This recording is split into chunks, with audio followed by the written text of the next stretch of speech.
3-time world champ Carissa Moore taking on 6-time world champ Stephanie Gilmore, and Hawaii's Coco, former Rookie of the Year, former top 5 in the world, as we take on this matchup. First place goes into the quarterfinals, and these 3 surfers have important roles in the world title showdown. All in this half of the draw.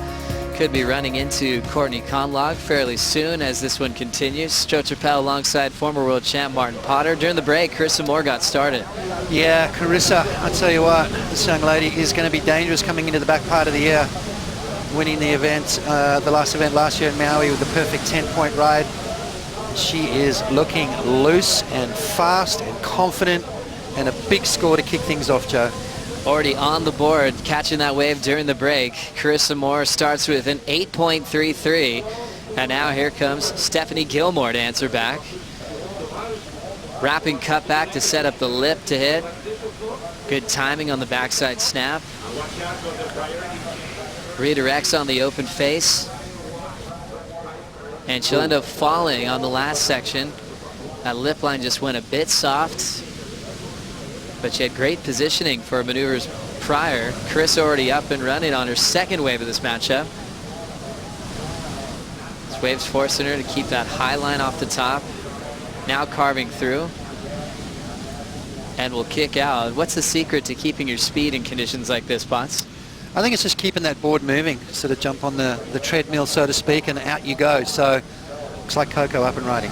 Coco now setting up her backhand, and she has a lethal backhand attack. That's going to be a short ride, incomplete, as she's down. A 1.5 for Coco.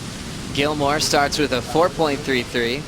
Carissa into the excellent range on her first strike and backs it up with a 3.10 on the second effort.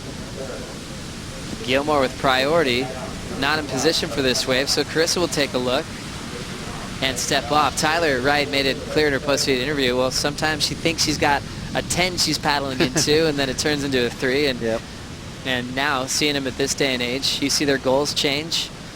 Coco wanted a win event, again, like she did in her rookie season on tour. This is Carissa Moore now. Snaps it off the top and then fades. Now she's got this little running left through the inside. Oh. Belts it off the lip and loses her board. Gilmore on the next one. Wrapping cutback, jams it off the foam. Flowing off the top again, and she hits it off the roof. So Gilmore looking solid. Wow. As she'll kick out. That's the Steph of old right there. You know, normally when Steph's got Carissa in a heat, you can see there's nerves. You can see she's a little bit tentative, but not on that occasion. Steph Gilmore absolutely attacking that wave. And well, she's got it, right? Because she needs a big score to get herself back in the mix. He's really respected and has some great knowledge. I think he can mentor me really well. And, you know, coming into this France event, I know he's spent plenty of time here, and he's worked with Joel a bit. So I was just looking forward to learning more, and that's what I'm trying to do this year, is just learn as much as I can from as many people as I can, and do the best to learn it from, like Luke and all the people that have been helping me out this season. Well, Courtney Conlog, keep your world title hopes alive. Into the quarterfinals. Back to you, Joe. Thank you very much, Rosie Hodge. Courtney Conlog makes the title race so exciting. Into the quarterfinals. She already knows she has to go into the final.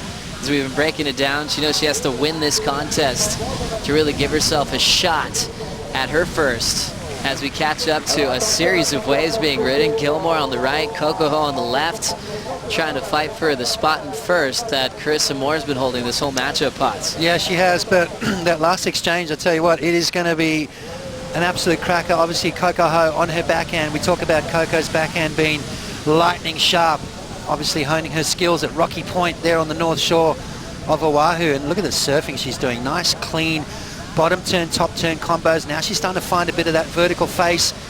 Coco just tagging this one all the way through the inside. She's in a combo situation, Joe. I think that is going to get her out of that 12.67 combo.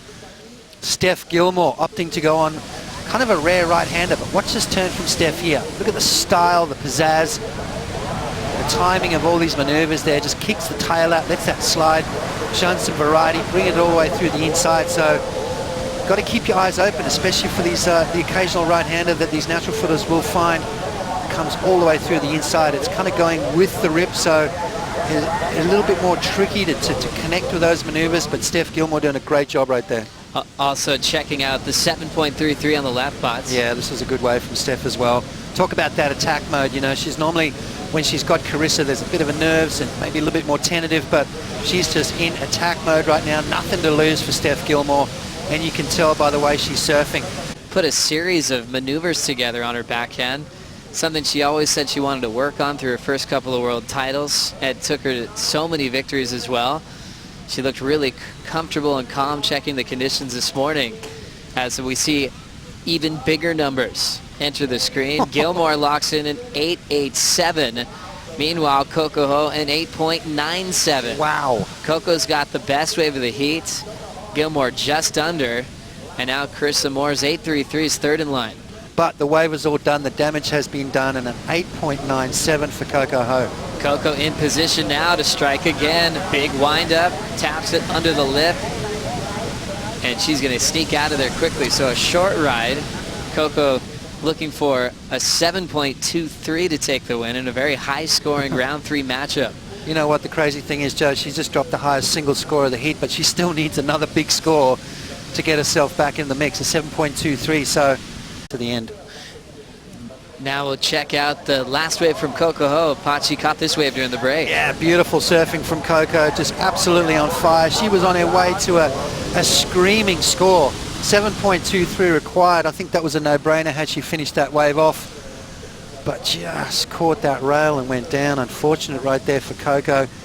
And, you know, when you've got Steph Gilmore and Carissa Moore in your heat, you can't afford to do those little mistakes.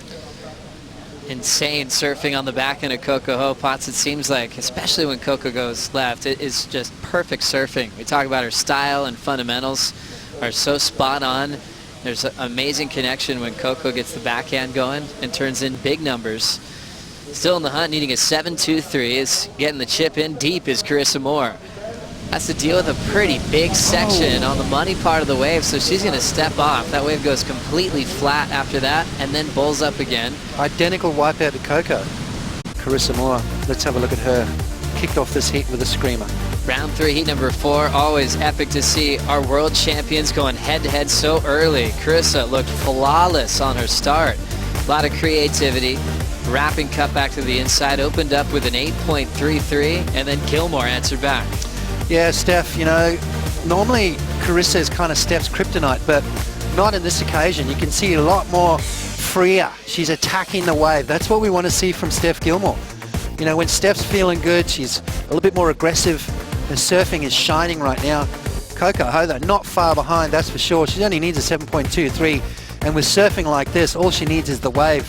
Definitely on fire at the moment. A couple of little mistakes. 4 wins, Courtney with 2. The last time a championship tour athlete. We'll get back to that story with Gilmore up. We've got a solid open face wall, a clean connection off the roof, a clean looking combo for Gilmore, who surfed such a stellar heat. With 90 seconds, she might take a break and relax. Yeah, well, I'll tell you what, she's done her job, that's for sure.